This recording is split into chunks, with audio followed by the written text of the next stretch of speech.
Praise the Lord. सभी को जय मसीह। मैं स्मिता चौथानी आप सभी का आज के यूट्यूब वीडियो में स्वागत करती हूँ प्रभु यीशु मसीह के नाम से। और आज जिस मुद्दे पे मैं बात करना चाहती हूँ वो ये है कि कई बार जब हम प्रार्थना करते हैं तो प्रार्थना में हमें रोना क्यों आ जाता है। क्या कारण है कि हम प्रार्थना करते करते अचानक से रोने लग जाते हैं। तो कुछ बातों को मैं आपके सामने रखना चाहती हूँ। और अगर जी आपको लगता है कि हाँ मुझे रोना है तो आपको बिल्कुल रोना चाहिए, क्योंकि हमारे लिए प्रार्थना में रोना बहुत अच्छा है। किसी मनुष्य के आगे अपने आंसू बहाने से ये बहुत अच्छा है कि हम परमेश्वर के सामने रोएं, परमेश्वर के सामने अपने दिल को खाली करें, क्योंकि परमेश्वर हमारे आंसुओं को अपनी कुप्पी में रखता है, संभाल के रखता है।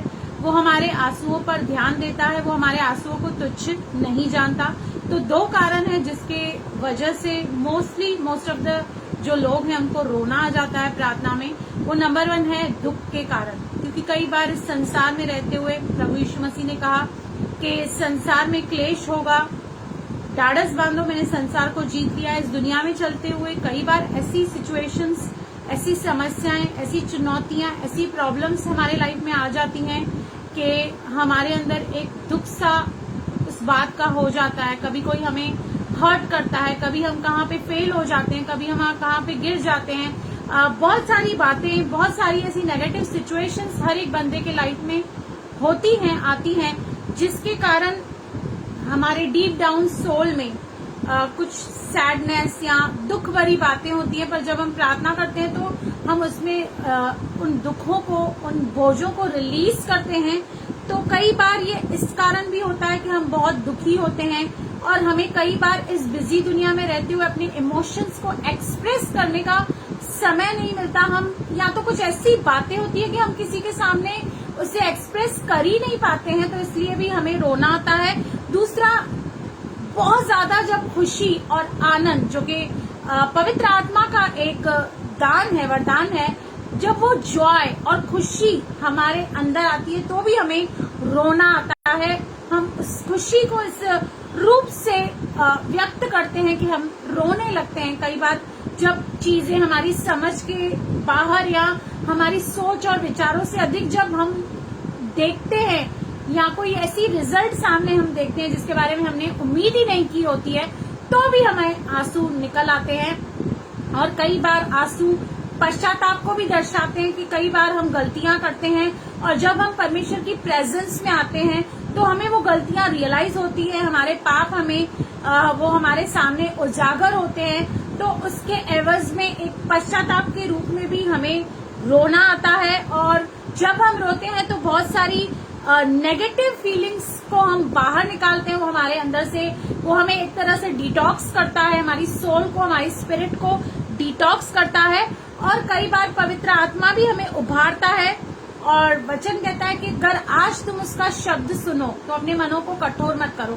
अगर जी कई बार आपको पवित्र आत्मा उभारता है, कभी कोई बात याद आती है, कभी कोई आपका अपना कोई बहुत नियर एंड डियर जो आपसे बिछड़ गया है, जब हम कोई मेमोरीज को याद करते हैं जो बहुत दुखदायक होती हैं, अगर पवित्र आत्मा भी आपको उभारता है रोने के लिए तो आप निश्चय परमेश्वर की प्रेजेंस में रो सकते हैं। और हम बाइबल में भी कई व्यक्तियों को देख सकते हैं। हम इर्मिया को देख सकते हैं कि उसे किस तरह से एक वीपिंग प्रोफेट, एक रोने वाला भविष्यद्वक्ता कहा गया है, और किस तरह से वो अपने लोगों को, इजराइल के लोगों की दशा को देखकर प्रभु के आगे रोता है, प्रार्थना करता है। हम हन्ना को देख सकते हैं, जब हन्ना के पास बच्चे नहीं थे, वो बांझ थी, और जब वह मंदिर में एली के यहाँ पर प्रार्थना कर रही थी तो उसके शब्द भी नहीं निकल रहे थे, सिर्फ आंसू बह रहे थे। तो कई बार ये आंसू भी एक फरियाद के समान, एक प्रार्थना के समान परमेश्वर को अर्पित हो जाते हैं। हम पतरस के विषय में देखते हैं कि भाई पतरस जब 3 बार मसीह यीशु का इनकार कर चुका, तो जब पर वो अपने आपे में आया, होश में आया, तो वो फूट फूट कर लिखा है रोने लगा। तो हम कई ऐसे लोगों को भी देखते हैं जिन्होंने रोने के द्वारा भी पश्चाताप किया। तो अच्छा है, अपने मन को हल्का कीजिए इस आज की दौर की दुनिया में जब हम काफी व्यस्त हैं। कई बार ऐसे घाव हमारे आत्मा पर, हमारे प्राण पर लगे होते हैं जिसे हमें रिलीज करना बहुत जरूरी है, क्योंकि क्योंकि अगर हम उसे रिलीज नहीं करते सही जगह तो फिर वो गलत जगह जाके रिलीज हो जाते हैं और कई बार हम एक ही फ्रस्ट्रेशन दूसरे के ऊपर भी उतार देते हैं। तो आज आप अपना डिटॉक्स कर सकते हैं, आप अपने आप को क्लेंस कर सकते हैं। जब आप प्रार्थना करने बैठे हैं और यदि आपको रोना आए तो बेझिझक खुलकर परमेश्वर के सामने रोइए। वो आपके रोने को तुच्छ नहीं जानता, वो आपसे बहुत प्यार करता है। और कई बार मुझे लगता है कि जब हम परमेश्वर के प्यार को महसूस करते हैं, या जब मैं अपने बारे में कहूँ कि जब मैं अपने आप को देखती हूँ कि मैं इतनी वीक हूँ या इतनी गलतियां करती हूँ, और उसके बाद भी जब मैं परमेश्वर के प्यार को अपने जीवन में देखती हूँ, जब उसकी ब्लेसिंग्स को देखती हूँ, तब भी कई बार रोना आता है कि हम इस योग्य नहीं हैं। फिर भी परमेश्वर हमें योग्य बनाता है, हमसे बहुत प्यार करता है। तो आज वो दिन है कि आप जरूर रिपेंट करें या परमेश्वर के आनंद या जॉय से भर जाएं।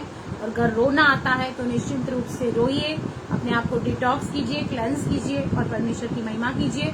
मेरे चैनल को लाइक करें, सब्सक्राइब करें और बेल आइकन के बटन को क्लिक करें। God bless you. Amen, amen.